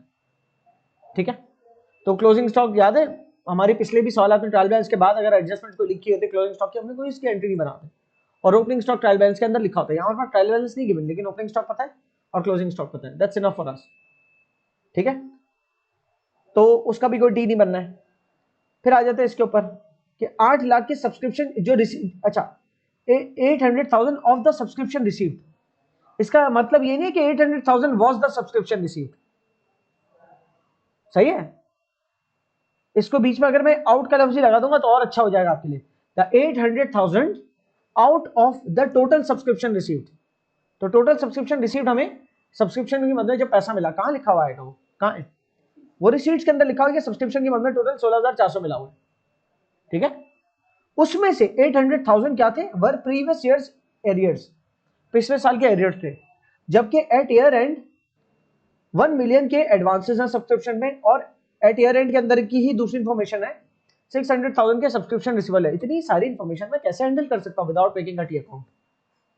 और क्या इस पे डिसाइड करोगे, इसको डेबिट क्रेडिट से करोगे? ओपनिंग अलग अलग है, क्लोजिंग अलग अलग है, तो जनरल की एंट्री ओपनिंग क्लोजिंग को थोड़ी अकाउंट फॉर कर पाती है। जनरल की एंट्री तो उस वक्त जो हुआ खाली उसकी ट्रांजेक्शन रिकॉर्ड करती है ना, जैसे कि नीचे वाले की जनरल एंट्रीज बनाई मैंने कि डेप्रिसिएशन रिकॉर्ड करने फर्नीचर की और इक्विपमेंट की 20% पर एनम के ऊपर। अब एक ही साल की वर्किंग कर रहा हूँ या तो फर्नीचर और इक्विपमेंट की डेप्रिसिएशन रिकॉर्ड करनी है मुझे, सही। उसके लिए क्या है, simple depreciation expense debit, allowance of depreciation furniture credit, depreciation expense debit, allowance of depreciation equipment credit. तो यहां पर मुझे प्रोविजन फॉर डेप्रिसिएशन के टी अकाउंट की जरूरत नहीं है। क्यों नहीं है? क्योंकि यह कोई डिस्पोजल की वर्किंग थोड़ी हो रही है कि प्रोविजन फॉर डेप्रिसिएशन का टी अकाउंट बनेगा, फिर डेप्रिसिएशन वो बढ़ेगा, फिर वो क्योंकि डिस्पोज हो रहा है फर्नीचर तो अक्यूमुलेटेड डेप्रिसिएशन का अकाउंट कम भी होगा और फिर सीडी बैलेंस कोई और आएगा, ऐसा नहीं है, सही। यहां पर सीधा सीधा डेप्रिसिएशन चार्ज करनी, तो उसकी एंट्री मैंने एज जर्नल बना दी, ठीक है। और उसके अलावा इंटरेस्ट के हवाले से एक एक्रूड इंटरेस्ट बता रहे हैं $1,50,000 का है, जबकि इंटरेस्ट पेड कितना है, $1,00,000 का है। तो इंटरेस्ट का भी मैंने टी बना ही दिया कि नीचे की कोई ओपनिंग क्लोजिंग टाइप की इंफॉर्मेशन नहीं है, एक क्लोजिंग इंफॉर्मेशन दी हुई है और साथ में इंटरेस्ट पेड बताया हुआ कितना है। तो मैं एक टी अकाउंट बना के समझ जाऊंगा, गलती नहीं होगी मुझसे कि मैं किसको कहां रखूं। अब क्लोजिंग इंटरेस्ट एक्रूड है, और एक्रूड कौन सा वाला है, रिसीवेबल है या पेबल है, मुझे यहां से पता चल गया कि मैं इंटरेस्ट पे करने की पोजीशन में हूं, तो ये एक्रूड इंटरेस्ट यकीनन पेबल होगा। और ये क्लोजिंग है, एट ईयर एंड है ना, तो एट ईयर एंड का पेबल मुझे पता है कहां पर आएगा, यहां पर वो टी अकाउंट बना हुआ भी है। एट ईयर एंड का जो पेबल है वो सीडी यहां पर आता है, क्योंकि बीडी यहां पर आता है, तो उसका सीडी पेबल का यहां पर आना है, ठीक है। जबकि बैंक मतलब इंटरेस्ट पे किया है तो बैंक क्रेडिट हुआ है और इंटरेस्ट डेबिट हुआ है, कहां से पता चला, रिसीट पेमेंट अकाउंट, हमारा बैंक का टी अकाउंट है ना एक तरह से, तो वो क्रेडिट हो रहा है, तो बैंक क्रेडिट हो रहा है एक तरह से, और उसके बदले इंटरेस्ट डेबिट हो रहा है 100 से, तो टोटल कितना हो गया 250, ठीक है ना। तो ये 250 हमारा बैलेंसिंग फिगर है, क्लियर। ये बैलेंसिंग फिगर 250 कहां जा रहा है, इनकम एंड एक्सपेंडिचर अकाउंट में, किस नाम से, इंटरेस्ट एक्सपेंस के नाम से, सही। अगर ये इनकम वाला होता तो वो इनकम एक्सपेंडिचर यहां पर आ रहा होता, इंटरेस्ट इनकम वाला होता तो इनकम एंड एक्सपेंडिचर अकाउंट का बैलेंस यहां पर आ रहा होता, और उस केस में एक्रूड इंटरेस्ट आपका इस तरफ आ रहा होता, रिसीवेबल वाली साइड पे, कि अगर आप इंटरेस्ट लेने वाली पोजीशन पे होते कि आपके ऑर्गेनाइजेशन ने किसी को लोन दिया हुआ इंटरेस्ट ले रहे हो, वो बिल्कुल डिफरेंट केस होता। लेकिन अभी क्या हो रहा है, अभी इंटरेस्ट क्रेडिट हो रहा है और इनकम एक्सपेंडिचर अकाउंट डेबिट हो रहा है। इनकम एक्सपेंडिचर अकाउंट के डेबिट होने का मतलब क्या है, एक्सपेंस है, जिस तरह पीएनएल के डेबिट होने का मतलब एक्सपेंस है, क्लियर हो गई। तो मैं यहां पर ये देख रहा हूं कि अगर मेरे पास 2-3 वेरिएबल्स हैं कि ओपनिंग क्लोजिंग बैलेंसेस हैं डिफरेंट, और साथ में अमाउंट पेड अलग सी है कोई, तो फिर उस केस में मैं टी अकाउंट बनाऊंगा। कुछ होती है जो डायरेक्ट एंट्री रिकॉर्डिंग वाले, डेप्रिसिएशन रिकॉर्ड, सिंपल रिकॉर्ड कर लो यार, डेप्रिसिएशन एक्सपेंस डेबिट, और वो भी मैंने एक साथ किए 1460 से डेप्रिसिएशन एक्सपेंस डेबिट कर दिया, फर्नीचर पे क्रेडिट कर दिया 300 से, और प्रोविजन फॉर डेप्रिसिएशन इक्विपमेंट में 1160 से। अच्छा ये नंबर्स कहां से आए, ये नंबर्स यहां से आए, देखो।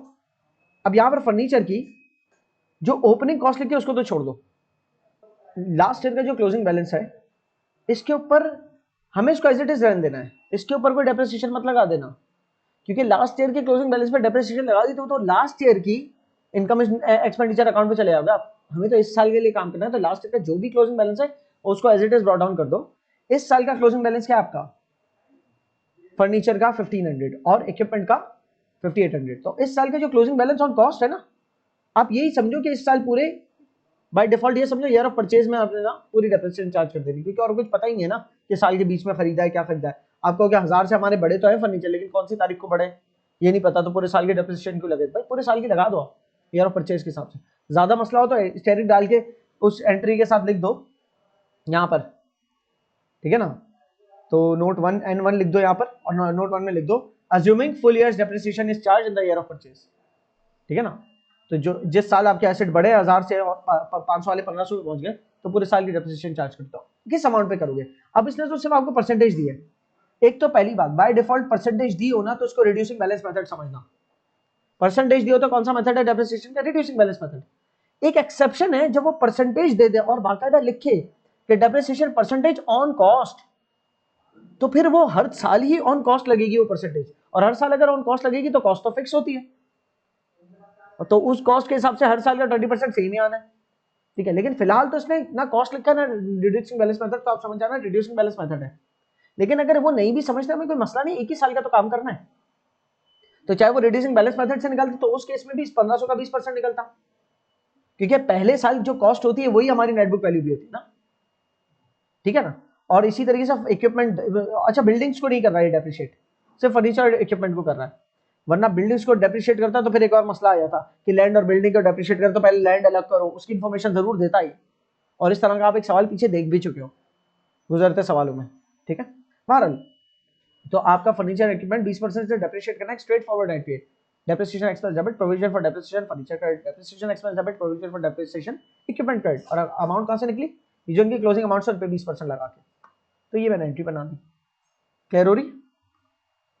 अब इतना काम हो जाने के बाद, सो फार इतना काम हो जाने के बाद मुझे ये पता चल गया कि मेरे पास इनकम एंड एक्सपेंडिचर का एक अकाउंट के लिए एक ये बात आ गई है, एक मेरे पास क्रेडिटर्स से, मेरे पास क्रेडिटर्स के जरिए जो इनकम एक्सपेंडिचर अकाउंट का कुछ निकला है तो वो परचेजेस होगी, परचेजेस आ गई है, सब्सक्रिप्शन इनकम आ गया, आपको बोलना भी आना चाहिए कि चीज क्या है, खाली आई या नहीं लिख दोगे तो फायदा नहीं है, सब्सक्रिप्शन इनकम, ठीक है ना। इसी तरीके से डेप्रिसिएशन एक्सपेंस ये भी जाएगा ना इनकम एंड एक्सपेंडिचर में, और ये क्या है, इंटरेस्ट एक्सपेंस, ठीक है, क्योंकि इनकम एक्सपेंडिचर अकाउंट डेबिट हो रहा है इसके बदले। जनाब इतनी वर्किंग करने के बाद अब आप आ गए, ओ ये तो बना ली थी ओपनिंग स्टेटमेंट ऑफ अफेयर और ये टी अकाउंट और ये सब बना लिया हमने, उसके बाद हम आ गए क्या बनाने के लिए, इनकम एंड एक्सपेंडिचर अकाउंट। अब इनकम एंड एक्सपेंडिचर अकाउंट बनाते वक्त हमने सोचा कि एक मिनट रुक जाए, क्या इनकम एक्सपेंडिचर अकाउंट से पहले भी कुछ बनाना है, एक चीज है जो बन सकती है वो है ट्रेडिंग अकाउंट। ट्रेडिंग अकाउंट सिर्फ नहीं है, trading and profit and loss account, क्योंकि इस इनकम, ये अल मंसूरा जिम खाना जो इसके अंदर एक रेस्टोरेंट है, और रेस्टोरेंट जो है वो सेल करता है, कॉस्ट ऑफ गुड सोल्ड इनकर करता है, तो सेल में से cost of good sold minus होकर ग्रॉस प्रॉफिट निकलता है, जिसमें से उस रेस्टोरेंट के अदर एक्सपेंसेस माइनस होता है और नेट प्रॉफिट निकलता है। तो ये जो प्रॉफिटेबल एक्टिविटी है ना इसकी, इसको अलग से इसका ट्रेडिंग अकाउंट बना लिया। जो कैंटीन होती है, बार हो सकता है किसी किस्म का, या फिर कोई रेस्टोरेंट हो सकता है किसी किस्म का, ये प्रॉफिटेबल एक्टिविटी है, ठीक है। इसका जो फाइनल फिगर आएगा नेट प्रॉफिट, वो हमारे पास इनकम एंड एक्सपेंडिचर अकाउंट की सोर्सेज ऑफ इनकम में से एक सोर्स होगा, उसके ऊपर अभी हम बाद में आएंगे। सबसे पहले आप ट्रेडिंग प्रॉफिट लॉस अकाउंट बनाते हैं। सेल्स कहां से उठाई हमने, 40 मिलियन की सेल्स, ये कहां से उठाई, ये रिसीट्स एंड पेमेंट्स अकाउंट के से उठाई। अब इसको मैंने 40 मिलियन की सेल को ही सेल गिना, उधर भाई ये तो सिर्फ कैश सेल्स है, ऐसा भी तो हो सकता है उधार पे कुछ सेल किया माल, उधार पे कुछ अगर किया होता तो हमारे पास क्लोजिंग ओपनिंग क्लोजिंग बैलेंस दिखता है ना कुछ डेटर्स का, डेटर्स का कोई बैलेंस नहीं है, इसका मतलब ना ओपनिंग डेटर्स कुछ है ना क्लोजिंग डेटर्स कुछ है, इसका मतलब जो 40 मिलियन रिसीव किया बस वही सेल था, इसका मतलब रेस्टोरेंट उधार पे काम नहीं करता इनका। क्लियर हो रही है? तो रेस्टोरेंट की, अच्छा इस ट्री के अंदर रेस्टोरेंट से रिलेटेड क्या क्या दिख रहा है, रेस्टोरेंट सेल्स दिख रही है, और बाकी डोनेशन, गवर्नमेंट ग्रांट और बैंक लोन, ये सब हम जनरली जब तक रेस्टोरेंट का नाम नहीं लिखा हुआ ना उससे एसोसिएट नहीं कर सकते। क्रेडिट साइड पे क्या, रेस्टोरेंट इन्वेंट्री, इसके जरिए हमने परचेजेस निकाली थी, इस इन्वेंट्री को इस्तेमाल करते हुए क्रेडिटर्स के टी के अंदर परचेजेस निकाली थी, अगर आपको याद हो तो वो परचेजेस क्या है हमारी, वो ये रही, I would use highlighter here, वो ये रही, ये 25,000। ओपनिंग स्टॉक का है, इन्वेंट्री ओपनिंग और क्लोजिंग, तो हमारा कहां तक बन गया इस चक्कर में, अगर हम अपनी इनकम स्टेटमेंट को देखें तो कहां तक बन गए,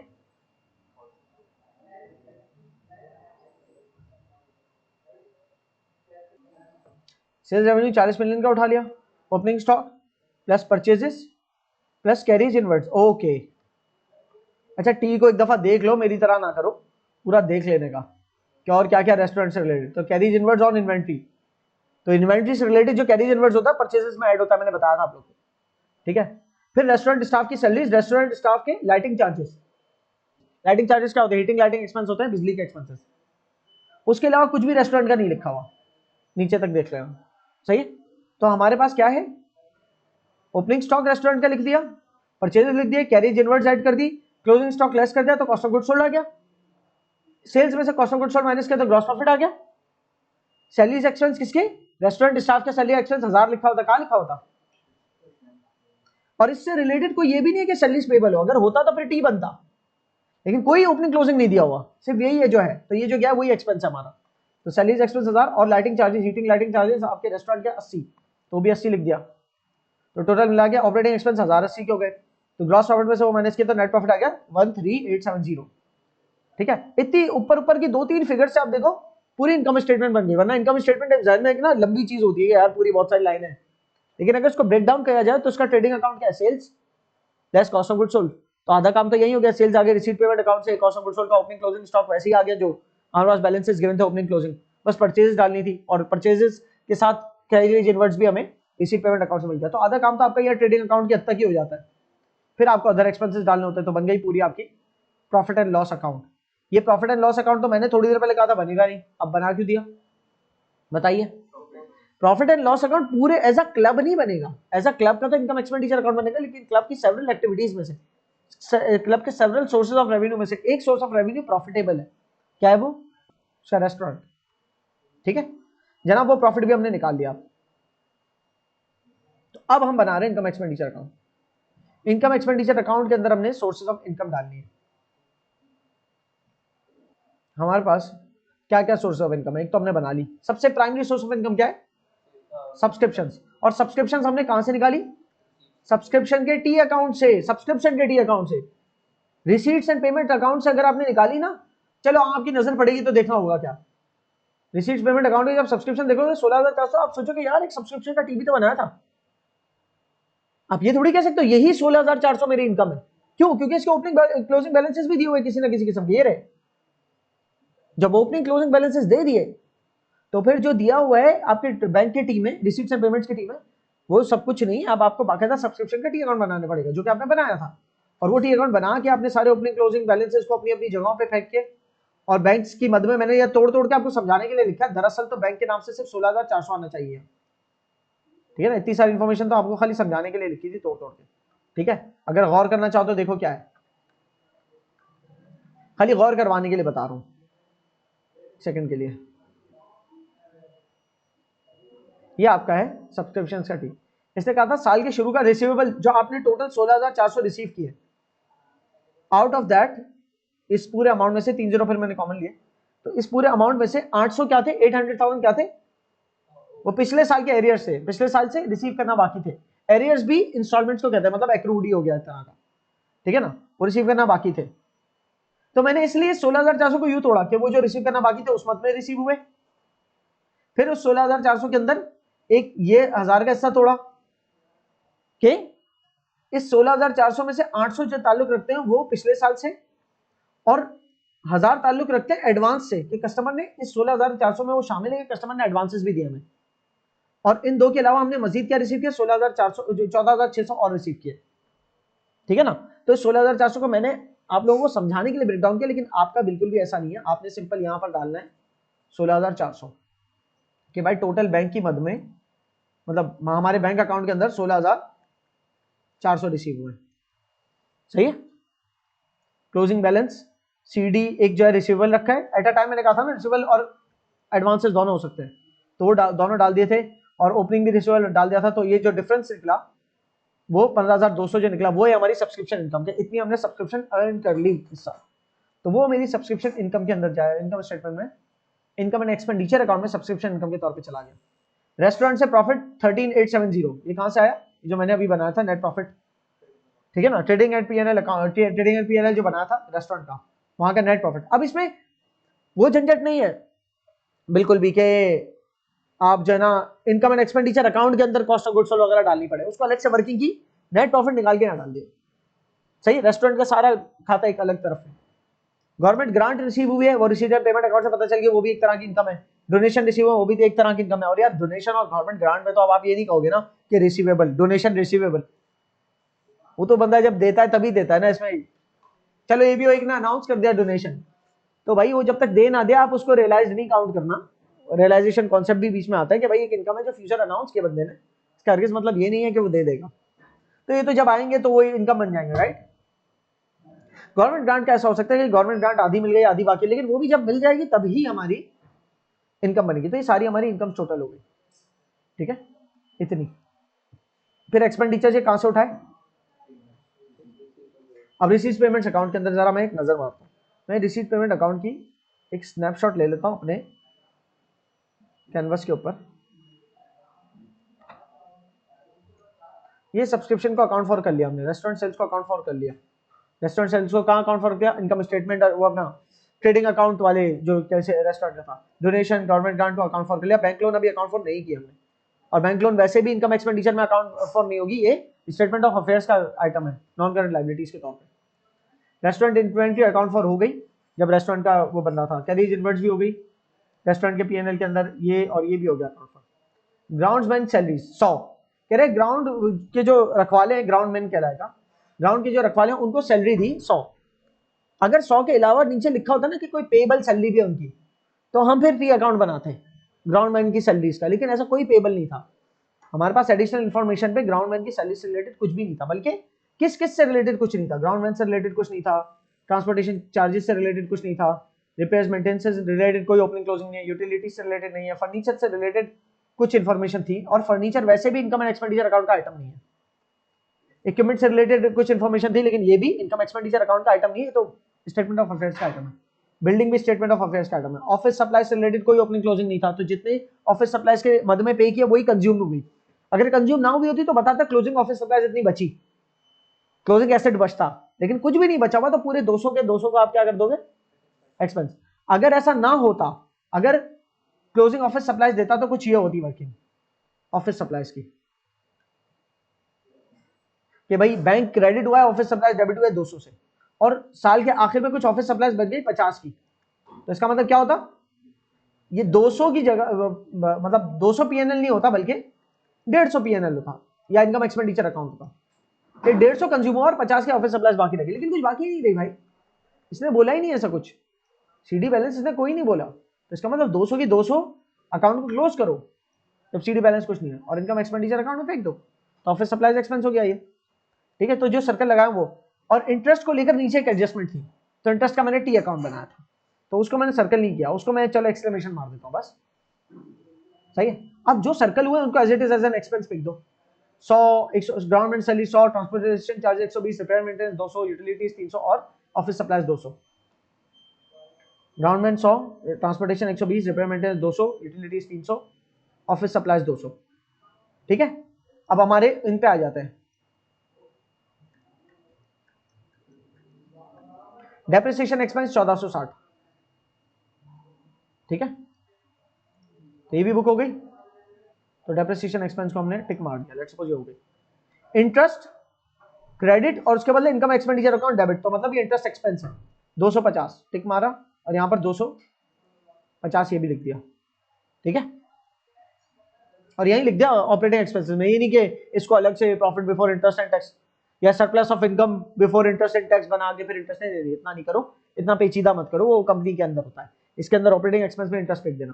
ठीक है, तो इंटरेस्ट भी डील कर लिया हमने, डेप्रिसिएशन एक्सपेंस भी डील कर लिया, और कुछ डील करना बाकी है। हाँ, रेस्टोरेंट्स के क्रेडिटर से रिलेटेड परचेजेस, रेस्टोरेंट्स के क्रेडिटर से रिलेटेड परचेजेस को हम कहां डील कर चुके हैं? रेस्टोरेंट के जब इनकम स्टेटमेंट बना रहे थे तो उसके ट्रेडिंग अकाउंट के अंदर डील कर चुके हैं, सही है। अब यहां पर तो उजैर भाई आपने income expenditure account as a cross reference फेंका है, मुझे एक बात बताओ, रेस्टोरेंट का जो ट्रेडिंग अकाउंट है, इनकम स्टेटमेंट, ट्रेडिंग अकाउंट जो रेस्टोरेंट की इनकम स्टेटमेंट है, उसका प्रॉफिट फाइनली कहां जा रहा है? इनकम एक्सपेंडिचर अकाउंट में, तो फाइनल इफेक्ट तो इनकम एक्सपेंडिचर अकाउंट के अंदर ही है ना, क्लियर है? तो इसलिए मैंने ये रेफरेंस दिया है, वरना पीएनएल रेफरेंस भी दे देते, रेस्टोरेंट पीएनएल भी दे सकते थे इसका रेफरेंस बहरहाल। इसके अलावा इनकम एक्सपेंडिचर अकाउंट के केस में सब्सक्रिप्शन एज एन इनकम भी जा चुकी, ठीक है, और कोई हमारे पास है नहीं। तो ये हमारा पूरा सारे एक्सपेंसेस मैंने ऐड कर दिए, तो इतने बने। टोटल इनकम में से एक्सपेंडिचर्स माइनस के सरप्लस ऑफ इनकम कितना है? 31,940। ये हमारा इनकम एंड एक्सपेंडिचर अकाउंट बना है अभी, सही है। इस पूरी एक्टिविटी को तुम लोग दोहराओगे ना जब, तब जाके तुम्हें समझ में आएगा। बहरहाल इनकम एंड एक्सपेंडिचर अकाउंट बन गया, इतना। आपने अब एक्यूमुलेटेड फंड्स की वर्किंग की, एक्यूमुलेटेड फंड कैसे कंप्यूट करेगा? बिल्कुल ये वैसा ही है जैसे statement of changes in equity होता है, लेकिन statement of changes in equity में बड़े सारे कॉलम्स होते हैं, shares capital, shares premium, preference shares, revaluation surplus, retained earnings, general reserves, foreign exchange reserves, सही, इतने सारे होते हैं। इसके अंदर नहीं है, इसके अंदर इतने सारे कॉलम नहीं है, इसके अंदर सीधा है बिल्कुल जो हमारा सोल प्रोप्राइटर टाइप में होता था, opening capital, opening accumulated funds, surplus of income बिल्कुल वैसा ही जैसे कैपिटल में प्रॉफिट ऐड करते हैं। और क्या आ गया, क्लोजिंग एक्यूमुलेटेड फंड। ये क्लोजिंग एक्यूमुलेटेड फंड हमारा कहां जाना चाहिए, स्टेटमेंट ऑफ अफेयर्स जो क्लोजिंग बनाने जा रहे हैं अब हम, सही है। क्लोजिंग स्टेटमेंट ऑफ अफेयर्स के अंदर आप लोग पूरा ये हैंडल करेंगे सवाल। लैंड एंड बिल्डिंग बिल्कुल डेप्रिशिएट नहीं हुई और क्लोजिंग फिगर उसका क्या आ रहा था, 23 मिलियन, ठीक है। फर्नीचर जो है क्लोजिंग फिगर उसका ऑन कॉस्ट 1500 था, लेकिन प्रोविजन फॉर डेप्रिसिएशन फिर उसमें माइनस करके नेट बुक वैल्यू आई 1200, सही है। इक्विपमेंट ऑन कॉस्ट 5800 की थी, ये नहीं समझना 1500 में से 300 माइनस किया 5800 बचा, ये तीन ये है, ये नेट है इसका, मैंने अलग से लाइन नहीं लिखी बस, वरना नेट फर्नीचर होता है। बहरहाल इक्विपमेंट कितना है 5800 का, उसमें से प्रोविजन फॉर डेप्रिसिएशन इक्विपमेंट का 1160 माइनस किया तो इक्विपमेंट की नेट बुक वैल्यू 4640। तीन नॉन करंट एसेट्स मिलकर कितने बने 28840। फिर करंट एसेट्स के अंदर हम आ गए। करंट एसेट्स के अंदर रेस्टोरेंट का स्टॉक, क्लोजिंग स्टॉक जो था वो आपकी बैलेंस शीट में क्या बन गया, इन्वेंट्री के नाम से आया ना, ठीक है। सब्सक्रिप्शन के टीम में आपके पास एक सब्सक्रिप्शन रिसीवेबल का क्लोजिंग था। सब्सक्रिप्शन की टीम में दो थे, सही है ना। सीडी बैलेंसेस को भी तो उनकी अपनी अपनी जगह पे फेंकना है ना, इसको कहां फेंकना है, ये सब्सक्रिप्शन एडवांसेस है, ये एडवांस सब्सक्रिप्शन है 1000 की, और ये सब्सक्रिप्शन रिसीवेबल है, तो ये वाली एसेट साइड पे जाएगी और ये वाली कहां, लायबिलिटी साइड पे जाएगी। क्लियर है। इसी तरीके से रेस्टोरेंट के क्रेडिटर्स का भी एक सीडी है, ये कहां, करंट लायबिलिटीज के अंदर जाएगा, करंट लायबिलिटीज, ये करंट लायबिलिटीज। टिक मारते जाओगे ना तो सब हैंडल होता चला जाएगा। प्रोविजन फॉर डेप्रिसिएशन को हमने अकाउंट फॉर कर लिया, फिर ये भी करंट लायबिलिटीज, तीन करंट लायबिलिटीज हमारी, और एक यहां पर करंट एसेट भी है क्योंकि सीडी 600 सब्सक्रिप्शन रिसीवेबल, तो सब्सक्रिप्शन रिसीवेबल 600, बैंक कहां से आया 15200 का, ये तो बैंक नहीं है, एग्जैक्टली रिसीट्स एंड पेमेंट्स का रिजर्व है क्लोजिंग बैलेंस। क्या इत्तेफाक से वो भी 15200 ही, हाँ इत्तेफाक से ये भी 15200 ही, हाँ इसको सब्सक्रिप्शन इनकम से कंफ्यूज मत कर देना, दो सेम फिगर्स को। ये आपका बैंक बैलेंस है 15200, क्लियर है। तो आपका बैंक बैलेंस भी 15200 आ गया, आपके टोटल करंट एसेट्स डन हो गए, सही है। इसमें होता क्या है कि आप कुछ मिस आउट कर सकते हो, कुछ टिक करना मिस आउट है क्या, क्योंकि आपके जब टी अकाउंट बन गए, एंट्रीज जो बनाई थी बन गई, अब आपको जो लेके जाने ना फिगर्स, वो पता है कौन सा वाले, क्लोजिंग बैलेंसेस जो सीडी बैलेंसेस है उनको स्टेटमेंट ऑफ अफेयर्स तक लेके जाने, और पीएनएल का जो सॉरी इनकम एक्सपेंडिचर अकाउंट का जो बैलेंसिंग फिगर है उसको लेके जाना है इनकम एक्सपेंडिचर अकाउंट में। ये दो चीजें आपको सारी हर जगह टिक करनी है, क्लियर है। उसके अलावा जो उन टी अकाउंट्स के अंदर फिगर्स है ना, वो तो आपके पास पहले ही अकाउंटेड फॉर है, जैसे कि यहाँ ये बैंक का फिगर है 16400, तो ये तो आपके रिसीट एंड पेमेंट अकाउंट के अंदर इसकी क्रॉस एंट्री पड़ी हुई है, और रिसीट एंड पेमेंट अकाउंट का क्लोजिंग बैंक का जो बैलेंस आ रहा है वो अकाउंट फॉर कर ही रहा है इसको, सही है। बहरहाल नॉन करंट लायबिलिटी कहां से मिली 2500। आप अगर रिसीट एंड पेमेंट अकाउंट पे गौर करें कि सभी तकरीबन हमारा इंटरेस्ट भी हो गया, इंटरेस्ट भी हमने कर लिया, और फर्नीचर इक्विपमेंट और बिल्डिंग को नॉन करंट एसेट में डाल चुके हैं, और ये सारे एक्सपेंसेस अपनी अपनी जगह पे जा चुके हैं, सब कुछ हो गया। डेबिट साइड पे सब कुछ हो गया था, एक बैंक लोन रह गया था कि बैंक लोन की मद में पैसा आया, तो बैंक लोन की मद में जो पैसा आया था कितना था वो 2.5 मिलियन, तो नॉन करंट लायबिलिटी 2.5 मिलियन, सही। कहीं ना कहीं इस 2.5 मिलियन से रिलेट कर रहा होगा वो इंटरेस्ट एक्सपेंस जो ऊपर गया, जो इंटरेस्ट एक्सपेंस था ना कितने का 250 का, ये कहीं ना कहीं वो 2.5 मिलियन का ही कुछ परसेंट होगा, 10%, 2500 का 10% 250 होता है। बहरहाल वो हमें नहीं सोचना कि वो उसकी परसेंटेज निकालनी नहीं निकालनी, उसको हमें नहीं सोचना, हम तो सीधा सीधा बैंक लोन लिखा हुआ है उसको एज इट इज लिख दिया, इंटरेस्ट के लिए उसने अलग से इन्फॉर्मेशन दी उसको हमने कैलकुलेट कर लिया था। टोटल नॉन करंट लायबिलिटी यही है। करंट लायबिलिटीज में सब्सक्रिप्शन के एडवांसेस दिखाऊं, सब्सक्रिप्शन का टी दोबारा दिखा दूं, सब्सक्रिप्शन के टी के अंदर ये वाला जो फिगर था जिसको मैंने कहा था करंट लायबिलिटी में डालना है, ये सीडी, हाँ जी सही है, ये वो है। इंटरेस्ट पेबल 150, इंटरेस्ट पेबल के टी में आओ तो ये जो सीडी बैलेंस है ये पेबल है ना। रेस्टोरेंट्स के क्रेडिटर्स, रेस्टोरेंट्स का क्रेडिटर्स का ये रहा लायबिलिटीज में, तीन थे ना। अच्छा, और अक्यूमुलेटेड फंड्स हमने ऊपर बना लिया था, कैलकुलेट कर लिया था कितना 36140। इसको अगर हमें वेरीफाई करना हो तो क्या बैलेंस हो जाएगा 44790, यही वेरिफिकेशन क्राइटेरिया, सही है। इस तरीके से हमारा स्टेटमेंट ऑफ अफेयर्स क्लोजिंग भी डन हुआ ना। दिस वर्किंग इटसेल्फ इसने आपके लिए आपके जो है ना दिमाग खोलना चाहिए इनकम्प्लीट रिकॉर्ड्स के लिए भी, जो इसके बाद हम मैन्युफैक्चरिंग अकाउंट्स पढ़ेंगे, उसके बाद इनकम्प्लीट रिकॉर्ड्स पढ़ेंगे। उसके अंदर भी सारी गेम यही है कि आप जो है ना ओपनिंग और क्लोजिंग बैलेंस आपको गिवन होते हैं, और साल के बीच में जो कैश मूवमेंट्स हुए, कैश किस मद में आया और किस मद में गया, तो उसके जरिए आप पूरी इनकम स्टेटमेंट और पूरी बैलेंस शीट बना लेते हैं उसको यूज करके। ठीक है, तो हमारी ये यहाँ पर क्लास एंड हो रही है।